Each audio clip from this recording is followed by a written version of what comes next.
баяу енді қайттық, қайда жоғалып кетті? Қабәт деген ая, мұнда да жоқ.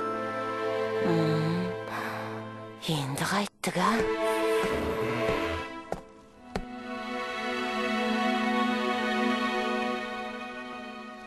Зәуреш апай, бірдеңе болып қалды ма?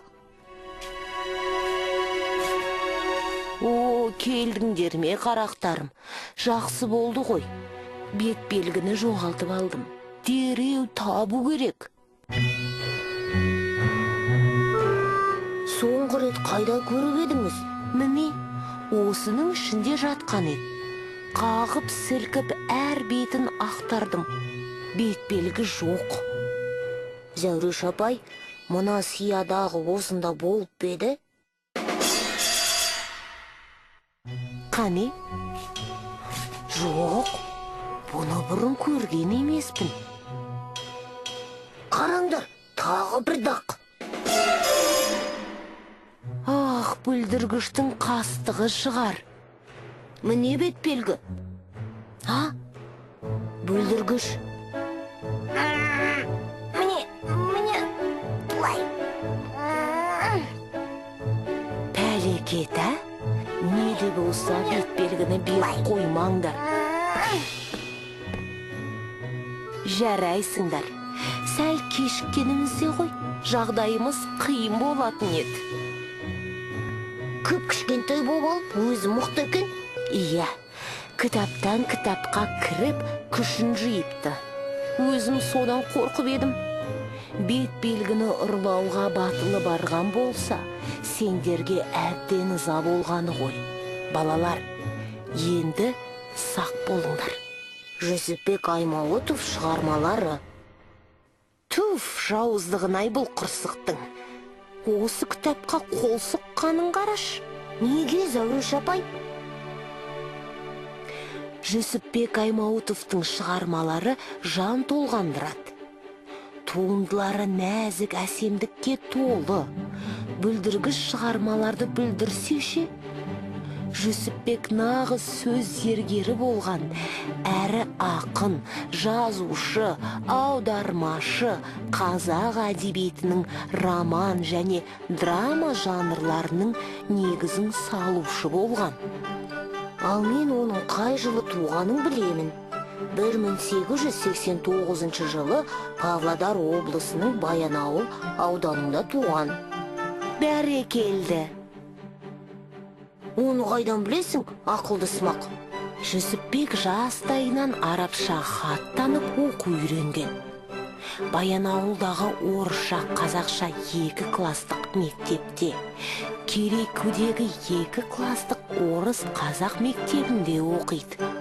Бір жағынан бала оқытып, қаражат табады.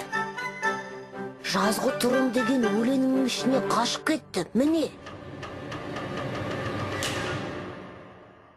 Әттеген-ай, осындай әдемі өлеңді бүлдіргенін қараш. Керемет табиғат көрінісін дүлей, жансыз шөлге айландырған шығар. Біз бәрін түзетеміз. Иә. Байқаңдар, бүлдіргіш ызаланып жүр, қауіпті болуы мүмкін. Қорықпаңыз, қолынан түк те келмей. Сардар, жеңіске деген сенім жақсы нәрсе. Сондықтан сендерді құрғыл жібергім келмейді. Мына бет белгінің сырын ашатын уақыт келді. Бұл қуатты құрал. Кез келген нәрсені елестетсең болды, лезде соған айналады. Ең басты қаруларың қиял. Осыны есте сақтаңдар.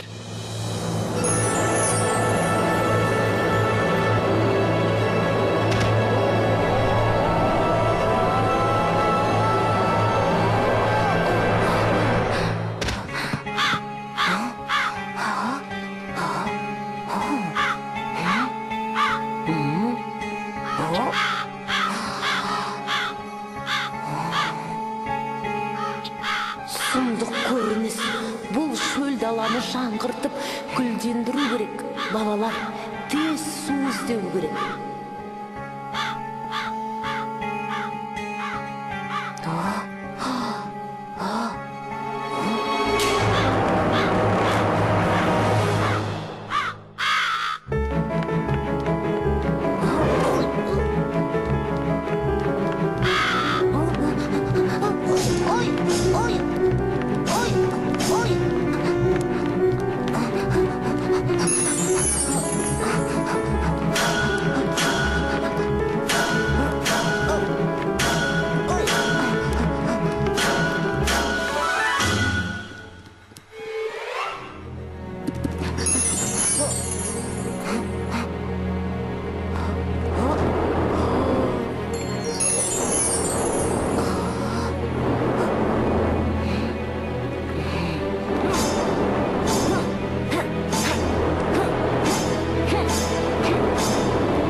көлден қуып шығу керек.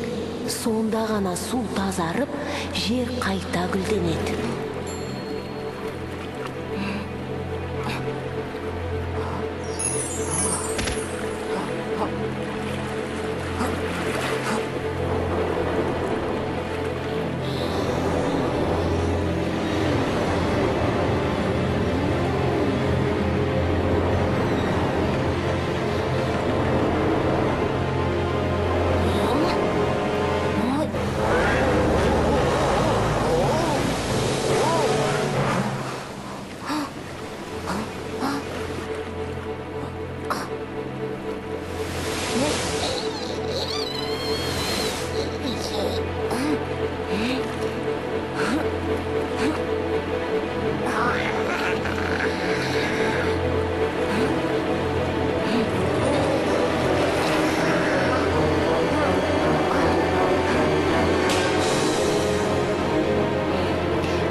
Ой, балалар, жылы-жылы жел соқты, жылғалардан су ақты, қаңқыл-қаңқыл қаз кепті, жер қарайды, жаз кепті.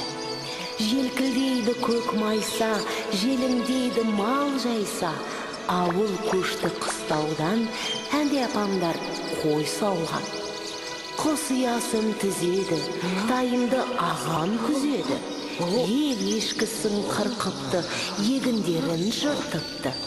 Ой, балалар, ойналықта күлелік, қос басына мінелік.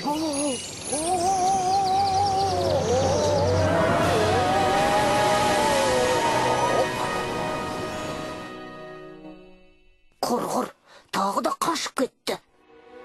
Ең бастысы сендер аман сау. Келесіде мұқият болыңдар. Менің сиқырлы құралдарым көп. Қорықпаңдар.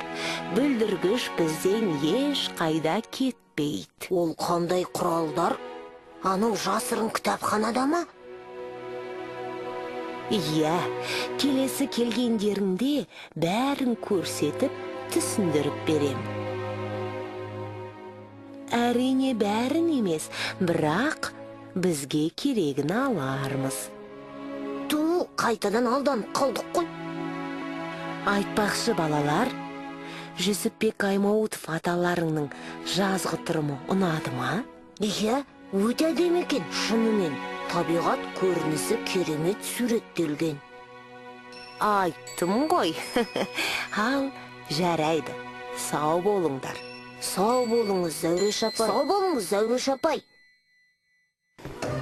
Жыландарды қалай шапқанымды көрдің бе? Күшті болды, иә? Иә, ал бүлдіргішті қалай ауға ұстағанымызды айтсайшы. Аз болса да әйтеуір қолымызда болды ғой.